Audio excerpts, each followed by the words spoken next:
Nice to see everyone. Excited to continue to expand on the ZK stuff going on in Solana. So the title of the talk is Boundless Execution on Solana. First of all, let's do a little bit of a history recap.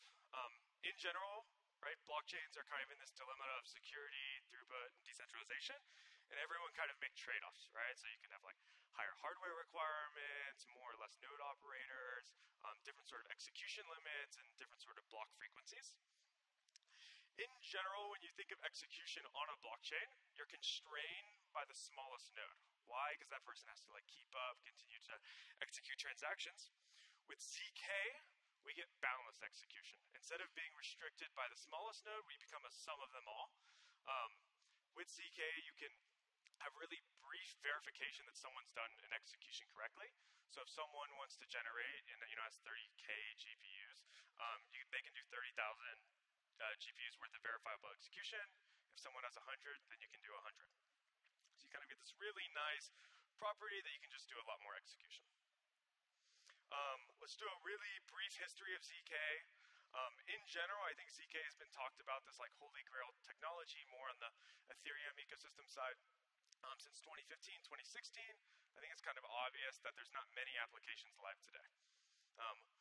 Real quick, just mention here, when people mention ZK normally, they're normally talking about verifiable compute. That's the syncness re-verification factor of it.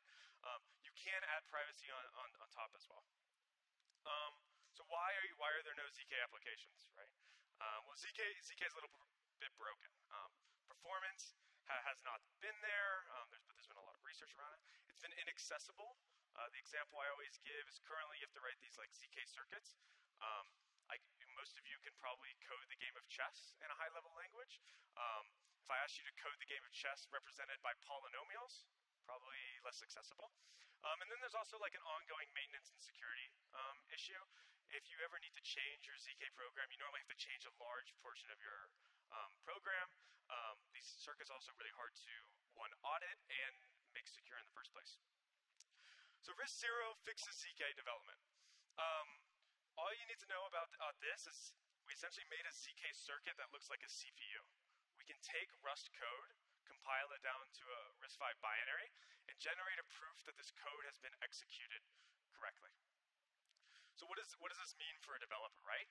It becomes really usable, okay? So you just write programs in Rust. You can use 70% of the most popular Rust creates inside the ZK VM. Your development time is 1,000 less. You don't have to worry about the security as much, and the maintainability. If you want to change your program, you just change a line of Rust and you're getting it going. You don't have to get your circuits audited. And then you get this boundless proof part of it. We have this other innovation called continuations. We can kind of just generate proofs for infinity. So we kind of stitch them on the back of each other. So let's talk, right? Why should a developer care about becoming boundless? I'm going to share some examples that are all being worked on today by partners. First, you get boundless skeuomorphic execution. Today, execution in ZK is cheaper than anything on-chain. We can verify a DEX swap for 1/10 of a cent inside the ZK VM. So, we have roll-ups. There's some people on Solana looking to do using our ZK from network extensions, co-processors. Unfortunately, this video is not loading. We actually ran the original version of Doom inside the ZK VM with rendering. There's the picture now. Next, you could do a lot more complex trading strategies. We have one partner, not specifically Tokamak, but you could track a moving price average over a month across multiple assets, across multiple chains, doing way more expressive things. And lastly, we can start to bring in Web 2 infrastructure on chain. So here's a good example. We can do ZK login with a Gmail. We generate a proof that you actually own a JWT token. We can also do this with OAuth tokens, Twitter logins. You can find this example on our website. So if you would like to figure out more, RISC-0 is, you can find all the ZKVM documentation on the left. And then we're building a protocol.